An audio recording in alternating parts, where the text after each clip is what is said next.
Halo rekan-rekan sekalian, video kali ini sedikit berbeda dari video-video sebelumnya karena pembahasan yang diangkat pada kesempatan kali ini lebih mengarah ke pernyataan yang reflektif dari diri sendiri dan gak didasari oleh hasil rangkuman atau komentar terhadap suatu naskah atau narasi yang sudah ada. Pembahasan kita kali ini akan dibagi menjadi 5 bagian sesuai dengan pertanyaan dan permintaan elaborasi yang sudah disampaikan oleh Bapak Suratno kepada kita. Bagian pertama mengenai Pancasila itu sudah religius, jadi tidak perlu dipertentangkan dengan Islam atau agama. Nah, dari pernyataan itu saya cenderung melihat bahwa Pancasila memang sudah mengandung nilai-nilai religius, tapi Pancasila itu bukan agama. Nah, karena itu Pancasila nggak perlulah dipertentangkan dengan agama manapun. Pancasila ini universal gitu ya. Nilai-nilainya bisa kita sambungin ke ajaran agama yang ada di Indonesia. Contohnya, sila ke-1 kalau kita hubungin sama Islam itu ada tauhid. Kalau kita hubungin sama Kristen atau Katolik itu ada monoteisme. Kalau kita hubungkan sama Hindu itu ada Brahman.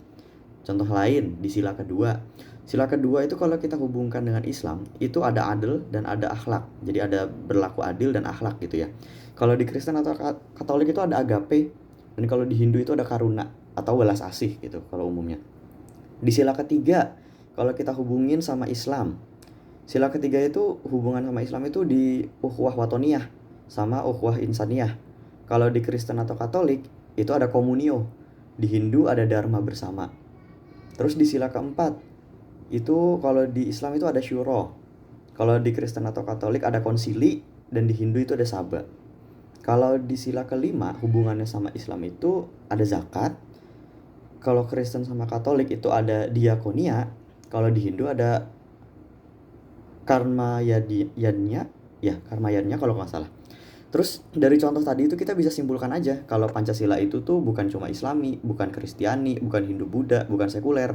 Pancasila itu religius tapi bukan doktrinal. Dia menghormati semua agama tapi tidak mengikat manusia pada satu agama tertentu. Jadi jawaban saya itu Pancasila dan agama itu nggak saling berhadapan. Jadi buat apa dipertentangkan gitu. Agama mengajari tentang hubungan kita ya, hubungan kita dengan Tuhan, hubungan vertikal. Dan Pancasila itu mengatur hubungan horizontal kita sesama manusia. Jadi ya pasti malah saling melengkapi gitu. Nah, yang harus kita jaga itu bukan argumen soal siapa yang paling benar, tapi kesadaran sosial kalau yang namanya keberagaman itu adalah kondisi alami manusia. Intinya mah menghargai perbedaan bukan berarti relativisme ya, tapi pengakuan kalau kebenaran itu hanya bisa dijalani secara tanggung jawab, bukan paksaan. Nah, dari sini nih kita bisa berangkat ke pertanyaan selanjutnya nih tentang ketuhanan yang berkebudayaan oleh Insinyur Soekarno di tahun 1945 gitu ya. Nah, pernyataan ini bagi saya merupakan cara pandang yang paling netral kalau kita ngomongin konteks keberagaman sosial. Dia itu nggak menyuruh semua orang untuk percaya dengan cara yang sama. Dia juga nggak membiarkan manusia menjadikan agama sebagai identitas untuk saling sikut atau saling senggol gitu. Justru dia mengajarkan kalau konsep menuhankan itu dijalani melalui perilaku, bukan cuma lewat pernyataan lisan atau simbolik. Nah, dari pernyataan itu juga udah jelas kok maksudnya itu bukan tentang bagaimana persoalan bentuk ibadahnya kita gitu. Tapi bagaimana ibadah itu membentuk budi pekerti gitu. Nah, oke, buat konteks nih ya. Buat konteks, maksudnya adalah gimana cara manusia menghayati dan mempraktikkan nilai ketuhanan tetap dalam ruang etika, dalam rasa hormat, dalam tanggung jawab yang baik secara bersama, dan dalam tenggang rasa. Nah, Tuhan itu cuma satu, tapi cara kita yang menyebut, memahami, dan mendekatinya aja yang berbeda-beda sesuai dengan ruang hidup kita gitu. Nah, iman yang sejati juga bukan cuma sekadar kita mengenal Tuhan dengan baik gitu, tapi juga menghormati manusia lain sebagai ciptaannya. Contoh nyatanya nih, simpel aja kita semua pasti pernah ngalamin soalnya. Kalau kita mau melakukan sesuatu kegiatan kelompok gitu ya, atau kegiatan grup, atau kegiatan tim. Nah, itu pasti di dalamnya itu ada yang namanya diversity gitu kan. Mungkin lah kayak perbedaan agama atau perbedaan keyakinan gitulah. Nah, kalau misalnya ada perbedaan seperti itu tuh ketua grup atau orang yang bertanggung jawab dalam kelompok tersebut itu pasti akan membuka diskusi dengan kalimat, mari kita mulai dengan berdoa menurut agama dan kepercayaan masing-masing. Doa dimulai. Nah, Sesimpel itu tuh udah sebuah bentuk dari apa ya, menghargai kepercayaan dan keyakinan orang lain gitu. Jadi ini tuh sebetulnya salah satu budaya yang unik di Indonesia gitu, karena saya belum mendapati adanya proses ini itu dilakukan di tempat lain gitu, atau mungkin saya yang mainnya kurang jauh gitu ya. Tapi ini salah satu konteks nyata yang sangat lumrah di Indonesia gitu, dan pasti semua dari kita pernah ngalamin ini gitu. Apalagi kalau misalnya kita bekerja atau berkecimpung di konteks yang di dalamnya itu ada diversity yang sangat luas gitu ya. Nah, kalau tadi kita udah berbicara tentang konsep persatuan tanpa paksaan tanpa paksaan untuk persamaan gitu ya.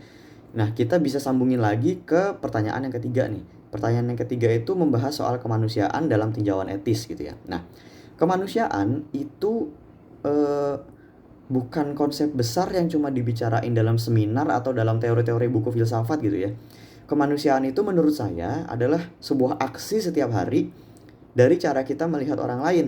Bisa dari bahasa tubuh, bisa dari cara kita mendengarkan, dari cara kita bicara, dari cara kita menanggapi, bahkan bisa juga dari cara kita diam supaya kita tidak menyakiti orang lain gitu. Nah, kemanusiaan itu kemampuan untuk menjaga perasaan manusia lain, bahkan saat kita sendiri itu nggak dapat keuntungan apa-apa darinya gitu. Dan kalau kita belum bisa menghormati sesama manusia dalam kehidupan kita sehari-hari, ya menurut saya sih berarti kita belum benar-benar paham apa itu kemanusiaan. Meskipun teori-teori yang ada dari buku-buku gitu ya sudah kita hafal di luar kepala gitu, kalau prakteknya aja kita belum benar. Nah, contohnya nih, kegiatan kita memanusiakan manusia itu ada misalnya kayak ada orang lewat, terus kita senyumin orang itu, kita sapa orang itu dengan baik. Nah, itu tuh sebetulnya udah salah satu contoh dari memanusiakan manusia. Contoh lainnya itu kayak misalnya menghargai orang lain yang berbicara di depan, ikut senang dengan pencapaian orang, turut bersimpati dengan musibah yang dialami oleh sesama manusia, menolong tanpa pandang status, berterima kasih kepada siapapun yang memberi pertolongan tanpa memandang nilai ekonomi. Itu tuh contoh sosial sehari-hari yang menurut saya gak bisa disebutkan satu-satu ya, karena kejadian itu pasti terjadi berulang dalam satu hari yang sama, saking banyaknya gitu. Nah, lanjut nih ke permintaan elaborasi oleh Pak Suratno tentang Bhinneka Tunggal Ika gitu ya. Nah, saya akan ceritakan, saya ini tinggal di daerah perumahan yang mayoritas adalah penganut agama Islam. Tapi dengan budayanya yang berbeda-beda gitu. Pokoknya ada macam-macam deh. Nah, selain perbedaan budaya itu, eh, ada juga satu tetangga depan rumah saya nih, persis depan rumah saya banget. Itu adalah orang keturunan Tionghoa murni. Mereka sekeluarga masih berkomunikasi dengan dialek Kanton yang masih kental sehari-harinya. Dan mereka adalah penganut agama Kristen yang menjadikan mereka minoritas yang paling minoritas lah di lingkungan tempat tinggal saya. Karena tempat tinggal saya itu sedikit orang yang benar-benar keturunan Tionghoa murni dan sedikit orang yang menganut agama Kristen atau Katolik gitu ya. Nah, jadi dari hal itu tuh, tapi setiap hari raya Idul Adha gitu ya, kita tidak mengucilkan mereka gitu. Kita tetap membagi daging kurban hasil Idul Adha ini ke mereka juga gitu.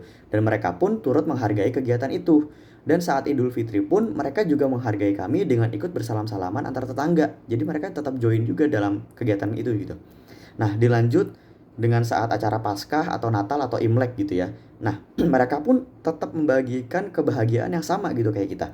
Mereka sering membagikan bingkisan khas jajanan Tionghoa saat Imlek, dan mereka sudah memastikan juga nih, bingkisan-bingkisan yang mereka bagikan itu adalah jajanan-jajanan halal. Karena mereka tahu kita tidak bisa mengkonsumsi kudapan tertentu sebagai umat muslim gitu ya.